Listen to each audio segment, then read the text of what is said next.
Hi, everybody. I'm Brittany Lewis, a breaking news reporter here at Forbes. Joining me now is Charles Lipson, Professor Emeritus at the University of Chicago. Charles, thanks for joining me once again. I always enjoy it, Brittany.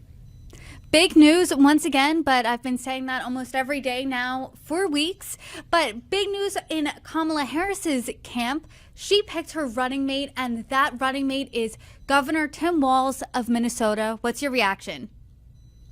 Well, like so many people, I really didn't know a lot about Tim Walz, but that's a very important point for the general election, I think. I would say that's probably true actually about J.D. Vance, although he had a very popular book. I think that the issue that both parties are running with right now and will run with probably until mid-September is defining themselves and trying to define who their opponent is. So Tim Walz for the Democrats will be just an ordinary Midwestern guy. He's just one of us. He shoots, he raises pigs, that sort of thing. He's plain spoken and he's a nice guy. For the Republicans, he is a nice guy. They're not going to say the opposite, but he's also associated with very radical policies. And they're going to tag him with all those policies. But that brings us to a second point, which is that I think the main point about the selection of both vice presidential candidates, J.D. Vance and Tim Walz, is that the lead candidate picked a mirror, not a balancer. To your point, I mean, that's a great point. J.D. Vance for the Republicans, double down on the more further right of the party. Same with Governor Tim Walz. His record is extremely progressive. Strategically, do you think this was the right move for both tickets? I actually thought Trump should have picked Youngkin, but as Samuel Goldwyn, the great movie producer and master of malaprops, once said, "We've all passed a lot of water since then." That's water under the bridge. The fact is, I was really kind of shocked at how strong the media immediately came out against Vance and picked up something from 4 or 5 years ago, the cat lady's comment, ill-chosen comment. But the media, which has been burned so badly, so often, for so long, is just unapologetic. It's just unapologetic. They were all behind Biden, remember, until the leaders of the Democratic Party decided they wanted to get him out. And that's when the Washington Post and the New York Times and all the major networks began running negative stuff about Biden. They didn't do it until Nancy Pelosi and Barack Obama and so forth had turned against Biden and wanted him out. Then they did. Now they're all behind Kamala Harris. And I must say that the Philadelphia rally showed that there are a lot of people in the Democratic Party who are just deeply enthused. There was a lot of money that's come in. People have volunteered. So this is not AstroTurf. They picked her in an AstroTurf way. Chuck Schumer said, well, this was bottom up. I've never heard a more ludicrous statement, but it was top down. But you're seeing a lot of bottom up enthusiasm, and that ought to bother the Republican Party, because I think they were largely caught flat-footed by all of this. Where do you think independent or more moderate voters go if both Trump and Kamala Harris picked someone who more mirrors them aside from balances them out? What it seems to me that Trump is doing is giving talks that say, I'm the same old Trump. And of course, that brings in and gives a lot of enthusiasm to his base, but it seems odd to me in a general election, that he's not pitching himself more without changing his policies, but changing his tone to pitch to undecided voters. I think what you'll see with Kamala Harris is spinning more than you see in the figure skating in the Winter Olympics to get out of all of her old positions. But the problem is they're all on tape. So she's taken very radical positions on almost every important public policy issue facing the country, and she's going to be stuck with those. I think the final big uncertainty is what happens to the economy. We've seen jolts in the stock market, which normally presage a recession. I would say that the general scholarship on that is that it takes people a while to process changes in the economy, normally 6 months, before a real change, an uptick in the economy, is reflected in voters' positive attitude. I don't know about the downtick, but I would say this. Democrats keep telling the public that the economy is doing great, but the dogs aren't eating the dog food. You know, the public is just not buying it. To your point earlier about the enthusiasm in the Democratic Party, do you think that's short-lived, or after the DNC and between end of August to November, there are going to be more hard-hitting questions about policy, about the economy, about kitchen table issues? And I mean, she is tied, obviously, to the Biden administration there. Exactly. You will not hear the word Biden without hearing the word Harris administration from now on till the end. And I think you'll hear that definitely from the Republicans, but I think you'll have to hear it from the Democrats as well. I would break your question about enthusiasm into two segments. One is, will the Democrats remain enthusiastic? And the answer to that, I think, is yes. The question is whether this broad middle of the country will remain enthusiastic. And that, I think, is the job of the two candidates' media profiles.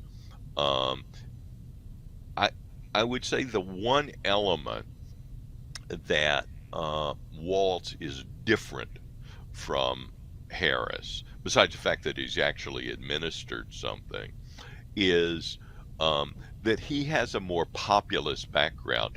In the northern Midwest, beginning really in Wisconsin over a century ago, progressive movement was bottom-up, farmers, that sort of thing. Actually, William Jennings Bryan ran for president on the Democratic ticket, lost several times, and so forth. But that was a bottom-up, progressive movement, and that's what Walz really represents. The other part of the progressive movement, and this is, I think, Harris really, but it's the poster child for it is really Elizabeth Warren. These are college professors, you'll pardon the expression, and elites, the sort of George Soroses of the world who are funding left-wing prosecutors and so forth. And that's a group of people who say, we know better than you, and we can run a complex economy and government better than you. And I think the Republicans have actually, under Trump, become a populist party. They're not the traditional Republican Party. And I've been struck by how the Democrats haven't quite figured that out. They keep talking as if it's the party of George H.W. Bush. All the tax cuts are for the rich. Everything's about trickle down and so forth. That's just not Trump's party. Governor Walz actually came into the national conversation once he called Republicans weird. And that seemed to be the thing that stuck. The Harris campaign then used that Now he's on the ticket. I mean, why do you think that was more effective, calling someone weird, opposed to saying, hey, you're a threat to democracy? Because that has been the Democrats' line again and again and again, and that seemingly hasn't really stuck until the weird comment. Because every single media commentator picked up on it. And they actually used that word, and they didn't just use it in reporting about Walz. They used it as their own idea. The media, for the most part, should be understood as an element of the Democratic coalition. And the public understands that. And what's changed is the media landscape. You're not our conversation here is not on one of the cable channels. It's not on Fox. It's not on MSNBC or anything. And people can tune in to exactly what they want politically and so forth. The good news is that allows all kinds of opinions to get out there. The bad news is that we tend to hunker down in our own silos and not hear what others are wanting because or others are saying. And I'm afraid that's happened in universities as well, where it should never happen. I want to talk specifically about what Walz is bringing to this ticket, because we talked about how he wasn't well known. He didn't really have that national profile. He's from the Midwest, but he's from a state that is blue already. He has a very progressive record. What do you think he brings to this ticket that's someone that Governor Josh Shapiro didn't? First of all, we don't really know all the reasons that Shapiro wasn't picked. We know one of them was that he was pro-Israel, and it may be, and in fact, some CNN commentators who are not friendly to the Republicans have said that there was just outright anti-Semitism against him. But there were also issues related to his role as a prosecutor, and there were rumors about sexual harassment issues. I don't know if those involved him or, not treating seriously other people in his office or something like that. I just don't know. So we don't know all the underlying issues there. I would be surprised if the media does any deep dive into why that happened. But I can tell you, I think that a number of Jewish Americans do think that that there's a rising element of anti-Semitism that goes beyond anti-Israel within the Democratic Party, and this is new.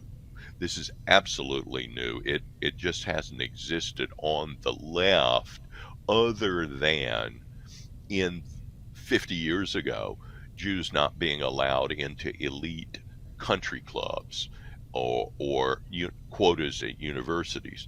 But the left was generally against that. And this is something new. So what does Walz bring? I think he brings folksiness. And that's on the positive side. On the negative side, I think he brings a record which, like so many progressive governors and so many progressive mayors, is just subject to huge amounts of criticism because the outcomes aren't very good. I mean, Gavin Newsom had nice hair and presents himself very well, but California is a disaster. And it's pretty hard to turn California into a disaster, but he's managed. And so I would say that there's a lot of that in Minnesota. Minnesota is not the state that a lot of us used to love 50 years ago. Low crime, a lot of civic activity and so forth. There's high crime. When the city was essentially burned down after George Floyd, what happened? Almost all the people who were arrested were let go. And by the way, any who needed bail, Kamala Harris advocated putting up the bail for them. So they're going to be subject to a lot of that criticism. And remember, it's a sanctuary state at a time when people are sort of sick and tired of that virtue signaling. In fact, all the virtue signaling was done when it was costless, when people thought, oh, I can just wave that flag. Um, but as soon as people started flooding in, they said, well, wait a minute, we can't pay for the schools. We can't pay for the housing for people who don't have homes and so forth. So you're going to have a lot of that coming at uh, both Kamala Harris and Tim Walz. Having said all that, I don't think normally the vice presidential candidates make much of a difference. To your point about Minneapolis during the protests following the death of George Floyd, I mean, what is Democrats' response when Republicans play on repeat those images, those videos of the city burning? And Walz did face a lot of criticism for not calling the National Guard until a few days later.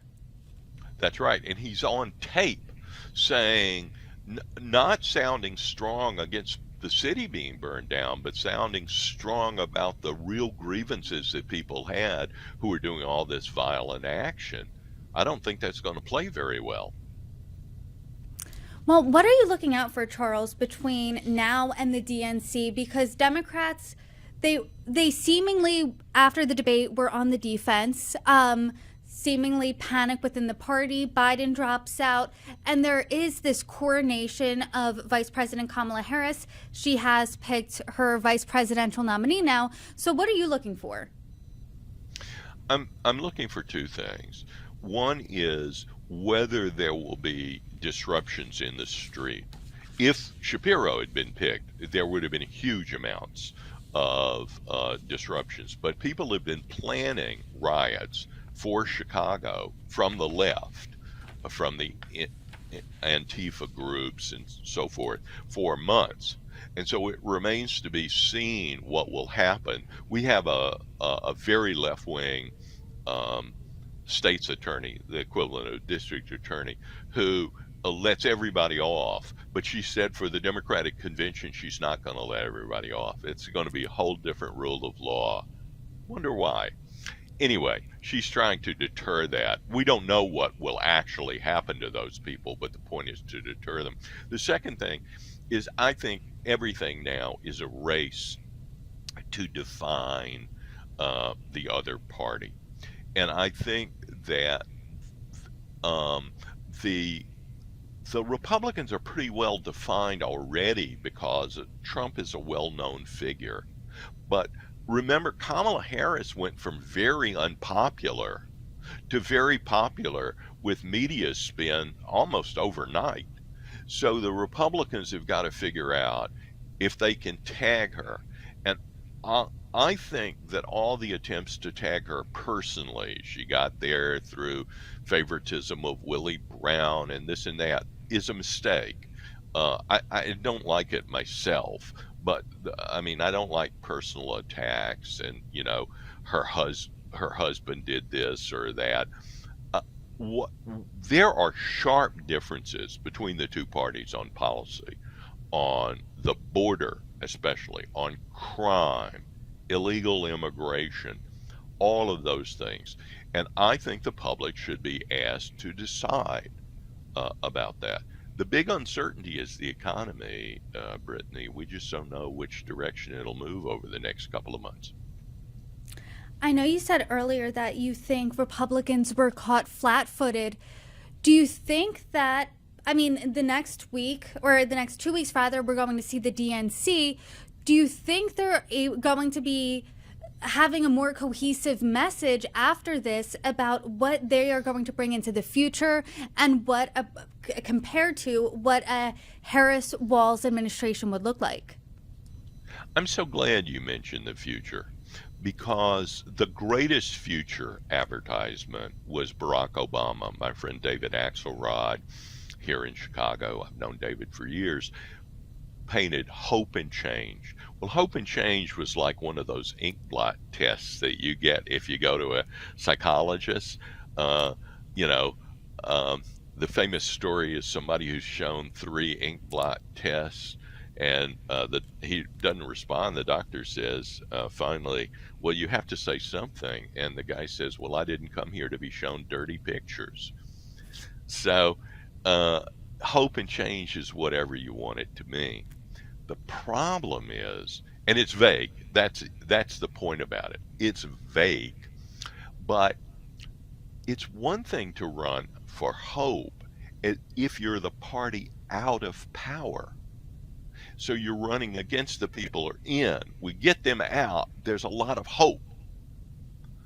And you can almost see that Kamala Harris is running as if she were the party out of power.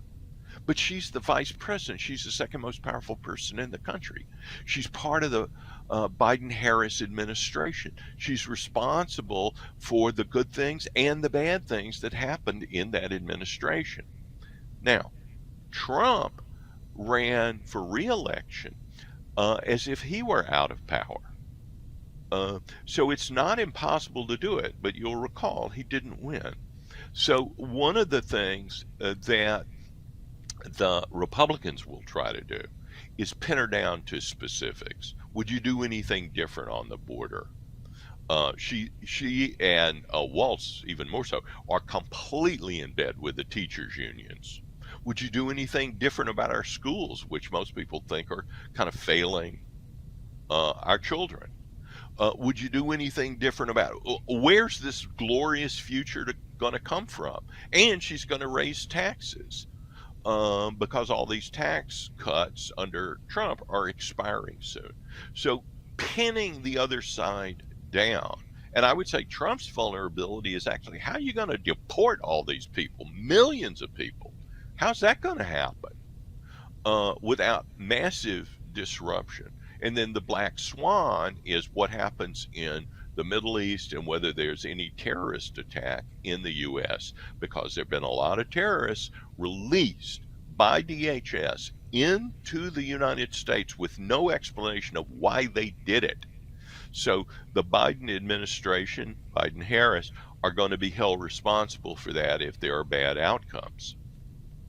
Well, Charles, a lot of unknowns to look out for, and as the election continues on, as the unknowns come at us, I hope you come back on and join me and break them down. Charles Lipson, thanks for coming on.